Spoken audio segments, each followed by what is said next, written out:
Hello everyone and welcome to the second installment of my review series of reviewing every single Christopher Nolan movie from his very first film all the way up to his latest release in the build-up to his new film Tenet. And in today's review we're going to be reviewing his second feature film and arguably his most important feature he's made to this date, Memento. Memento follows Leonard Shelby, a man who has anterograde amnesia, which means that he's unable to create new memories and anything he does remember only lasts for a short amount of time. He's hunting down the killer of his wife, with many accomplices helping him along the way. While doing this also, he has to write down any information or any intel or clues that he gets, either on post-it notes or as a tattoo on his body, so that when his mind resets, he's able to remember any evidence that he picks up along the way. But of course, if that sounds very bare bones, that's not everything with Memento, because this film very famously takes place out of sequence. There are sequences in this movie that take place in chronological order, sequences that take place in reverse chronological order. It's a lot to follow. First of all, I just want to quickly apologise for the long gap in between my review of Following and this one. I did originally record this video a couple of days ago, but unfortunately the audio file corrupted. And then at the moment when I'm trying to record this, the second take of it, the temperature at the moment is about 30 degrees here in the UK. It's boiling warm, which is why there isn't a face cam for this one, because trust me, you don't want to see my sweaty face on a face cam in this video. So unfortunately, no face cam today, but we're here, and of course, it's a bloody amazing movie. You all guys already know that, so prepare to sit yourselves down and listen to me fanboy about this movie for however long we are stood here talking about it. So the first positive I really have with Memento is the premise. This really is a unique movie. There is no other film like this with this kind of a premise, where you have these storylines taking place in all out of sequence. You've got the colour sequences, which are taking place in reverse chronological order, and the black and white sequences that are taking place in normal time, and how the two of them meet up by the end. And then combining that with this kind of traditional revenge storyline of, you know, going after someone who killed a family member. The way that it's integrated is so cool and unique. I've never seen it done this way in any film that I've ever seen, apart from Memento. It's wholly unique in that regard, and it's so fresh to see. Even though I want to watch it now, because I've watched this film numerous times, I still sit there and think, I wish I came up with this idea, because it is just so brilliant. The way that it's all constructed, how the twists are planned out so that even though the film's taking place in reverse, they still work, and it's really cool just placing the audience in the mindset of that main character. The cast as well in this movie are absolutely fantastic. Guy Pearce in this, he's fantastic. He's probably the best performance I've ever seen from him. He's amazing in this. You genuinely buy into his longingness of the memories that he still has pre his incident, and then you just see him just completely just blank people when he completely forgets them, even though he's been interacting with them for days. His acting is just fantastic. You've got Joe Pantoliano as Teddy. He's really good in this. Very good character actor, and his character is really cool, very complex within the film.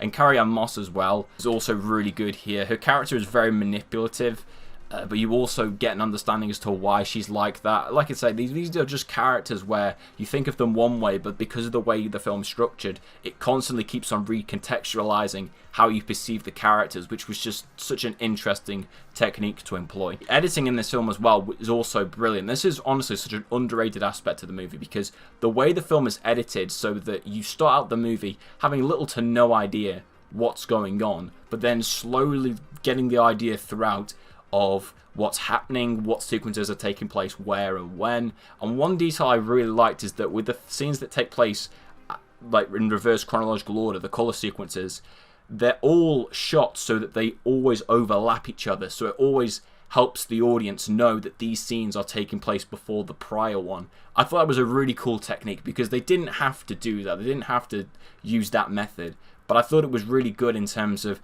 like I say, having that audience be confused at the beginning, but then slowly easing them into the fact of how this storyline is going to be structured. And the editing throughout is just brilliant. The direction here is also really strong as well. You can very much tell this is an old movie. Like I say, with the way that it plays around with time, scenes taking place before previous ones, having different timelines. It's just a really cool direction to take the movie, and it has Christopher Nolan written all over it. It's just really good, and again, it feels like a wholly unique movie, and something that only Christopher Nolan could make work as well as it does, which is just really awesome to see. Themes of this film as well are also really, really thought-provoking, asking these questions of how trustworthy of our memories. Does our life have any meanings if we can't remember the actions that we take?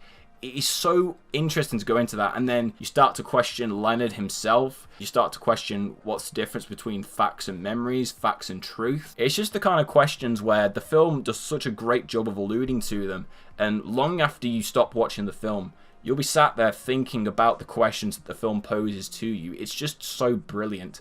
And just, again, such a really cool and interesting theme and question to ask the audience to keep them engaged with what's going on, while also making them question the same things themselves. The score as well for this film is really underrated. David Julian, who composed the music for this, the score is fantastic. It's not one that immediately catches your attention, but it does such a good job of just going along really well with the stuff that's happening on screen, and it's just a really underappreciated aspect to this film that I don't hear enough appreciation for. David Julian, for me, is a very underrated composer. I really do enjoy his work. I enjoy it here. I liked his work in Following and his upcoming work in his other Nolan films in Insomnia and The Prestige. I think his scores are brilliant. They just don't get as much recognition as they deserve, because I think his score here is very, very good. This film also knows how to do humour as well, because despite this being a very serious movie, I'd probably say it's probably one of Nolan's darkest films that he's done in terms of the themes and the tone of it.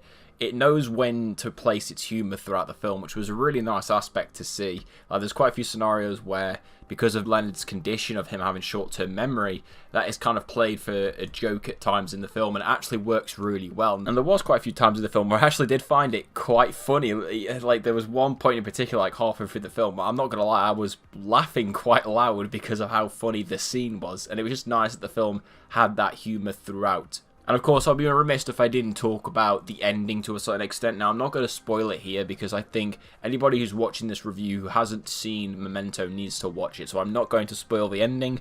But in terms of my thoughts on it, I think it's brilliant. I love the way how the story was written, so that when this ending happens, even though it's technically the middle of the film in terms of chronologically, it works satisfyingly well as an ending to this story in the film. It's brilliantly well done, and it definitely recontextualizes everything that you see, especially in the second viewing. It's just a phenomenal ending, and it's one of those endings that really sticks with you. In terms of negatives, I don't have anything to say about it. I think this film is essentially flawless. I think this is a brilliant film. If you've seen my ranking of Nolan's films, you know I hold this film in a very high regard. I love this film. It's easily my top 3 Nolan films. Probably top 10 films of all time, in my honest opinion. I love this movie that much. In terms of final rating, I'm going to give this one a 10. I honestly think it fully deserves it. It is, like I say, there's no problems I can list with this film. It is brilliant. Even all these years later, like 20 years later, this film is 20 years old. That is insane. It still holds up so remarkably well because of the story and because of the characters. It's allowed it to stand the test of time. I think this film is one of the best crime thrillers I've ever seen. It is truly brilliant, and like I say, easily up there for me as one of Nolan's best films. So thank you very much for watching my review of Memento. I know, like I said earlier, I apologise again for the lateness of this video. Like I said, I would have got this out a lot earlier, but just complications have just unfortunately delayed the video to this point. I want to thank you very much for sticking around. Of course, we'll be continuing on this series, and the next film we're going to be reviewing is, of course, Insomnia, which is one that I'm quite interested to rewatch, because I've only ever seen it the one time, so it'll be curious to see if my opinion has changed since that initial viewing. But until then, leave a like on the video, subscribe to the channel if you're new, and I hope to see you all again next time.